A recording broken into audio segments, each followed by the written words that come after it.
Shalom keluarga damai. Bagaimana kabarnya? Tetap semangat ya. Di minggu Advent pertama atau minggu pengharapan ini, orang-orang yang menanti selalu penuh harap bahwa apa yang dinantikan akan datang. Sikap penantian itu ibarat seorang gadis yang menunggu kedatangan sang pemuda pujaannya yang sedang pergi jauh mengadu nasib baik demi masa depan mereka dan telah berjanji akan kembali menjemput kekasih hatinya suatu hari kelak. Ya saudara, aura dan suasana menyambut Natal mulai terasa. Di mana-mana mulai terlihat adanya kesibukan persiapannya, baik di rumah, di gereja, juga di tempat umum seperti mal dan lain-lain.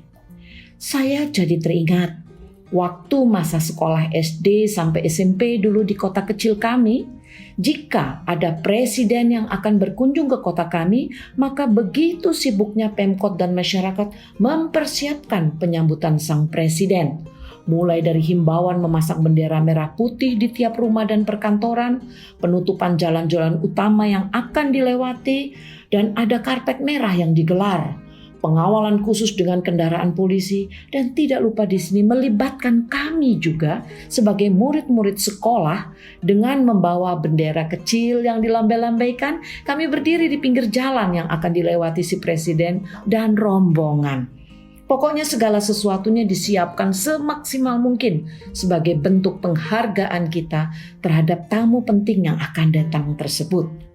Bapak, Ibu, Saudara, jika untuk kedatangan presiden aja orang layak mempersiapkan diri dengan sungguh dalam banyak hal, bagaimana sikap penantian kita dalam menyambut Kristus, Sang Raja di atas segala raja dalam hidup kita?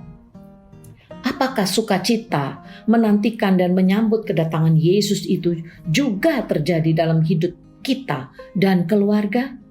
Karena kadang kita hanya memperhatikan lahiriah atau juga rohaninya saja, tetapi jiwa ini, yaitu pikiran, perasaan, emosi, diabaikan. Padahal seharusnya kesibukan kita jangan sampai menutupi persiapan hati kita untuk menantikan kedatangannya.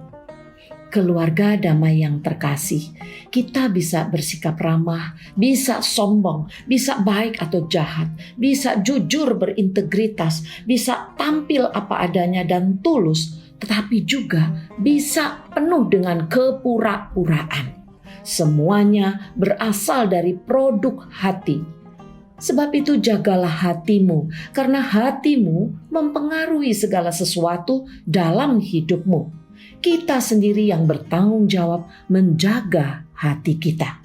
Maka seperti Raja Daud, kita mau belajar rendah hati, memperbaiki yang masih salah dalam hati ini.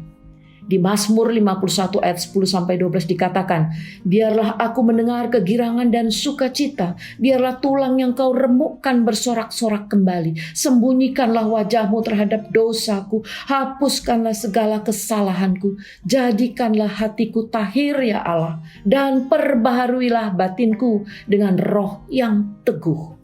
Ya, Daud selalu membuka hati menerima pembaharuan dengan datang kepada Allah, meminta Tuhan menyucikan kembali hatinya.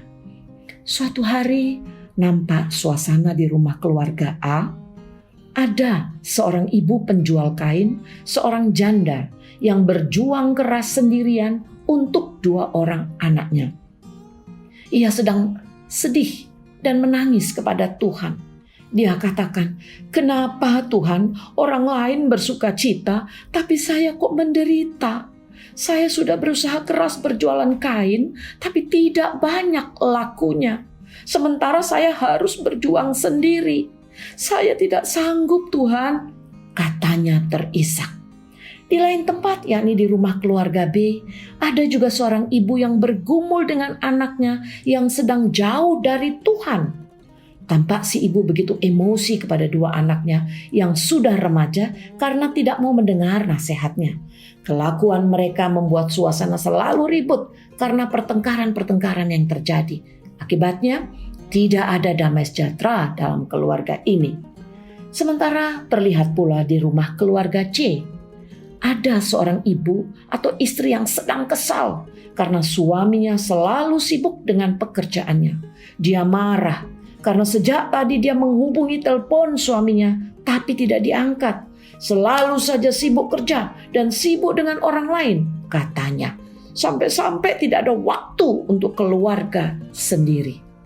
Bapak, Ibu, Saudara, seringkali kecemasan hidup, kemarahan, kesedihan, sakit hati, dan berbagai emosi negatif lainnya membuat kita tidak mengalami sukacita.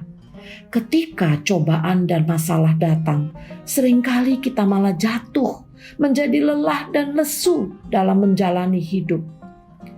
Di sini Tuhan berjanji dalam Yesaya 40 ayat 29 sampai 31 akan memberikan kekuatan yang baru kepada orang-orang yang menanti-nantikan Tuhan. Inilah yang perlu kita ingat.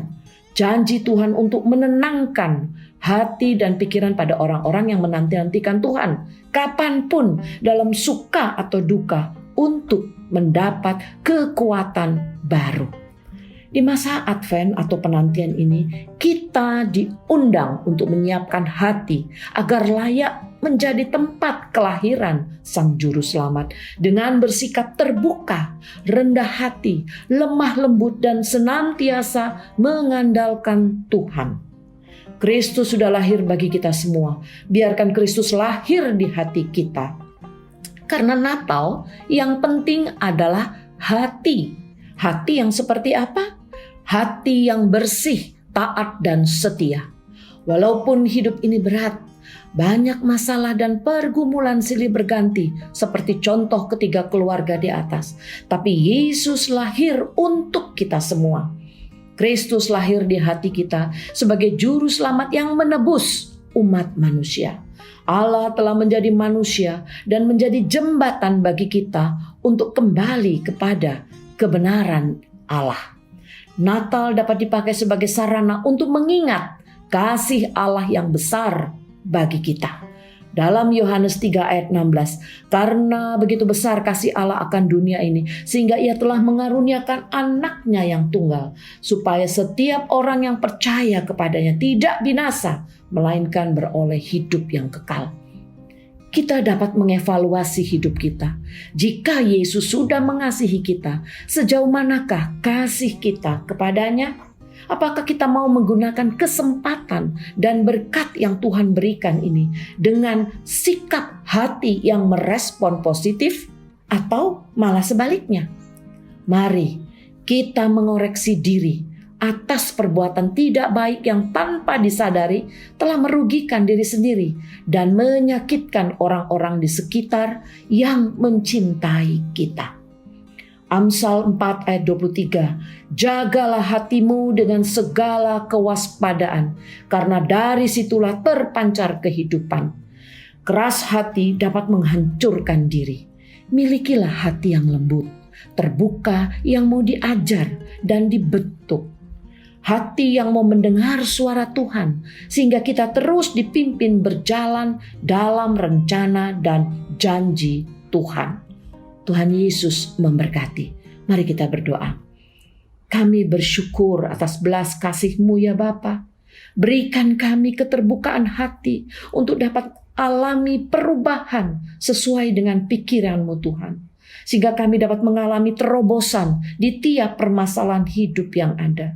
Bangkitkanlah pengharapan dalam hati kami untuk menanti kedatangan-Mu dengan menyediakan tempat di hati ini dalam menyambut Tuhan, sehingga Engkau nyata hadir dan menjadikan hidup kami cermin-Mu.